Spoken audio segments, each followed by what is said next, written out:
Maman, encore une histoire, s'il te plaît, s'il te plaît, s'il te plaît. Mais je t'en ai déjà raconté 2 des histoires. Oui, mais je suis pas fatiguée, s'il te plaît. Bon, d'accord. Mais c'est ta dernière histoire. Ouais, trop bien. Et tu veux quoi comme histoire? Une histoire qui fait peur. Une histoire qui fait peur, hein? Tu es sûr que tu n'es pas un peu trop petit? Mais je suis pas petit. J'ai 6 ans et demi. Je suis un grand. Bon, d'accord, monsieur le grand. Remets-toi sous ta couette que je te raconte cette histoire. Bon, laisse-moi me souvenir d'une histoire qui fait peur. Ah, parfait. Je parie que tu n'as jamais entendu parler du monstre des pommiers. Le monstre des pommiers? Tu te rappelles du champ de pommiers qu'on était allé voir avec mamie? Celui de tonton? Eh bien, je vais te raconter ce qui s'y est passé il y a exactement 48 ans.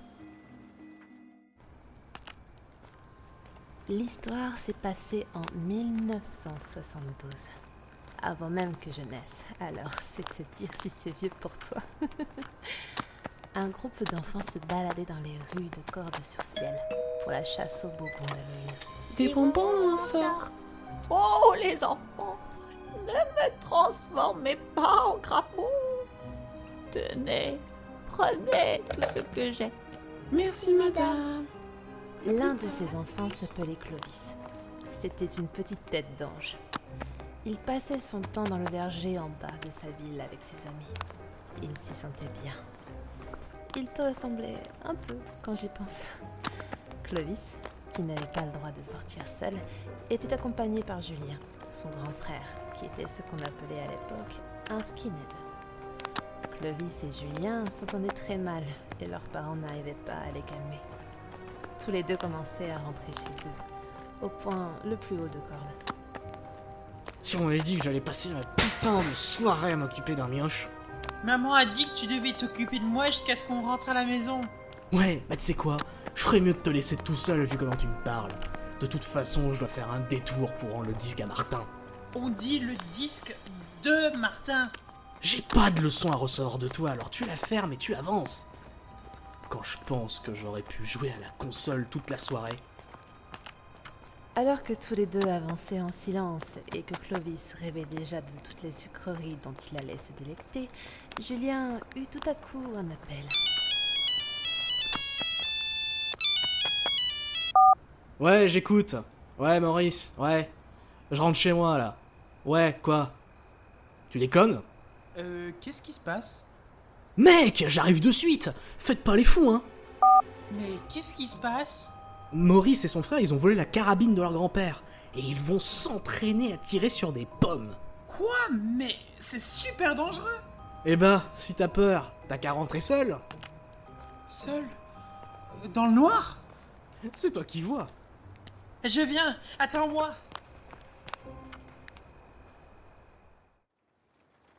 Mais c'était pas une mauvaise idée de partir la nuit? C'est toi qui m'as dit que quand c'est Halloween, les monstres ils sortent de sous terre.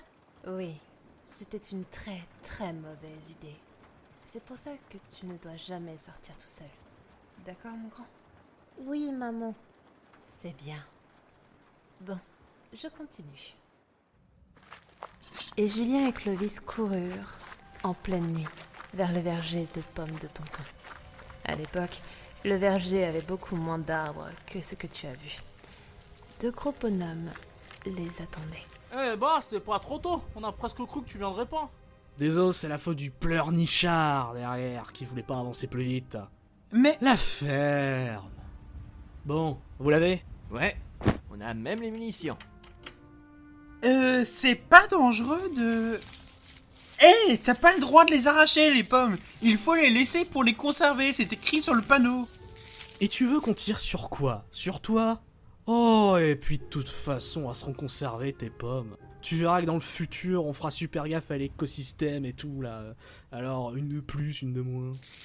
Julien aurait dû écouter son frère, car quand il enleva de l'arbre cette pauvre pomme, une fumée opaque s'abattit sur le verger et un bruit étrange commença à se faire entendre.